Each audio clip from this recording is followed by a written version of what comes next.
बहुत अहम है। ठीक, इसी तरह जो है एक और हदीस सुन लीजिए। आपने फरमाते मुस्नद अहमद की रिवायत, बड़ी अहम हदीस है। ठीक, आपने फरमाया और ये कहा, और चूँकि ये बिल्कुल हमारे मामलात में होता है ये सब चीज़ें, इसलिए मैंने इस रिवायत को ख़ास तौर से आपके सामने रख रहा हूँ।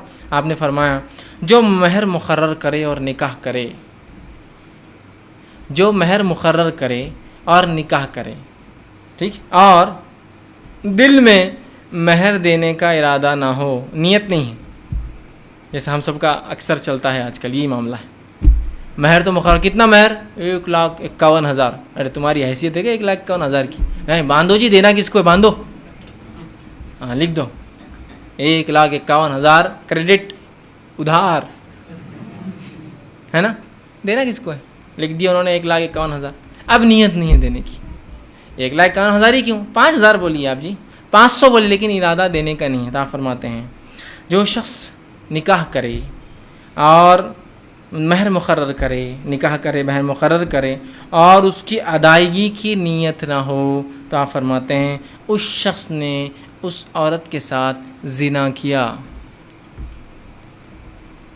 नीयत देखिए आप, आज हम सब की नीयत अक्सर ऐसी है, बुढ़े से आना तो जितना आना है, मतलब ससुर से, अपने कुछ नहीं देना है उसको, है ना, जोड़े की रकम, घोड़े की रकम, बारात की रकम, गाड़ी का किराया, है ना, अम्मी नाराज़ हो गए तो उनके तोहफे का, वो सब कराता ही है, खूब दबा के लेते हैं, लड़की वाले बेचारे कर रहे हैं, हाँ। और जो देना है महर वो उधार रख दिया और नियत ही नहीं देने की। तो जो निकाह करे, महर मुकर्रर करे, देने की नियत ना हो, ठीक है, तो उस शख्स ने वो अमल जो किया ज़िना किया। ठीक, तो महर मैं हमेशा कहता हूँ कैश दे दीजिए, कैश दीजिए, अभी क्या दे सकते हैं बस वो बांधिए, अभी क्या दे सकते हैं वो बांधिए आप, और कैश कर दीजिए उसको, और शादी से पहले दीजिए। महर भी वैसी कीजिए, दुनिया की सौदे तो ऐसी होते हैं, पहले भेज दीजिए घर पर, कल निकाह आज भेज दिए, 10 दिन पहले रिश्ता तय होता ही भेज दीजिए भाई ये महर की रख, जो चाहे करे फिर लड़की, जो चाहे करे उसका वली, फिर समझ रहे आप बात को, वो उनका हक़ है, याद रखिए। हक़ महर बोलते हैं ना, सिर्फ बोलते हमारे पास, वो देते कहाँ। अगर हक़ होता वो तो हक़ तो देना पड़ते हैं। यहाँ तो बेचारा ज़िंदगी भर रह लेता है साथ, महर क्या बांधते हैं, वैसे एक आम ज़बान में कहूँ तो चंद टुकड़े बांधते हैं, चंद रुपये बांधते हैं। मैं चंद क्यों कह रहा हूँ, जो ख़र्चा कर रहे शादी और वलीमों में उसके मुकाबले तो महर की कोई मकदार ही नहीं है। महर परसेंटेज में होना चाहिए, एक ऐसे लेवल पे होना चाहिए कि इंसान की इस्तिताअत के मुताबिक हो। वलीमे का खर्च 10 लाख रुपये, महर कितना बांधे तो बोले 10,000 रुपये। अरे शर्म आना चाहिए यार, वलीमे का खर्चा 10,000 करता और हक़ चीज़ को 10,000 बांधा, तूने इतनी कीमत लगाया, उसकी ताकत ही नहीं है। वलीमे का खर्चा क्या, लोगों ने डब्बा लाया और खाया, और मैंने 10,000 रुपये मेहनत करके साल भर जमा करके अपनी बीवी को दिया। बहुत बड़ा काम किया यार तूने, तो खाने के लिए पैसे नहीं थे, तो 10,000 महर दे रहा है। प्रोपोर्शनेटली बहुत बड़ा महर है ना उसका, कि डब्बे लोगों ने ला के खाया, उसके लिए पैसा भी नहीं था खाना खिलाने का, लेकिन महर 10,000 देता है। तो महर ऐसा होना चाहिए, और महर की कोई मकदार कम और ज़्यादा तय नहीं, हर आदमी अपने इस्तात के मुताबिक ज़रूर बांधे उसको। नबी अकरम सल्लल्लाहु अलैहि वसल्लम ने बहुत कम महर भी दी, ऐसा भी हुआ कि आपकी महर किसी ने चुकाए, और कभी आपने बहुत ज़्यादा महर दी, जैसा कि जब आपने जो है हफ्सा रज़ी अल्लाह अन्हा से निकाह किया तो 4,000 दिरहम आपने महर बांधा उनका, 4,000। और 4,000 दिरहम जो होता है, दिरहम ये जो है चांदी का सिक्का होता है, और 1 दिरहम जो है 4 ग्राम का होता है। तो 4 ग्राम के हिसाब से आप उसको ज़रब दीजिए 1000 से, तो तकरीबन कितने किलो चांदी होती है, उतना आपने महर दिया। समझ रहे आप?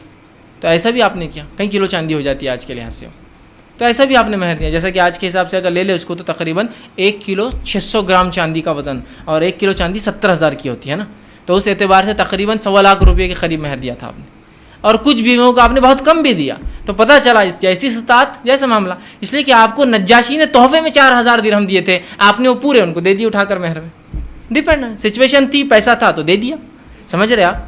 तो महर कुछ ना कुछ आपके तनासुब में हो, परसेंटेज में हो, ठीक है। इसको फ़ख्र और उसकी मत वजह बनाए कि हम फ़लाँ महर देते हैं ख़ानदान, फ़ख्र और वो नहीं, बल्कि एक चीज़ है जो हक़ है उसको देने के लिए कोशिश करें। तो लाखों खर्च होता है। और महर जो असल है, जो निकाह के शराइत में, इसको उधार, अंजुमन उधार मिलती है किसी को, अरे वो पहले बोलता है एडवांस दो, रात में इतने बजे ख़त्म होगा, मैं आऊँगा भी नहीं, छोड़ देना मैं खुद, चूँकि हिसाब पहले होना, अपना पैसे पहले होना।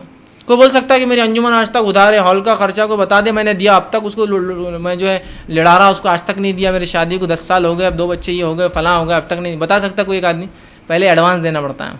तो जो असल था हक़ तो आपने रख दिया उठाकर, तो बाकी तमाम चीज़ें कैश, और जो कैश होना था उसको क्या कर दिया, उधार। मत कीजिए ऐसा। तो कहा जो निकाह करे और महर देने की नीयत ना हो, बांध दिया खाली, उसने ज़िना किया। और फिर आगे फरमाया और कहा और जो क़र्ज़ लेता है और अदा नहीं करना चाहता यही आदमी चोर है। जिसने क़र्ज़ लिया, भाई मुझे उधार चाहिए, कितने 10,000, कब दोगे? दे देंगे 1-2 महीने में, ठीक। उसके बाद जब आप 2 महीने हो रहे देंगे ना, चूँकि देने की नीयत से लिया ही नहीं उसने, चूँकि उसका काम ही इसकी टोपी उसके सर डालना है ना।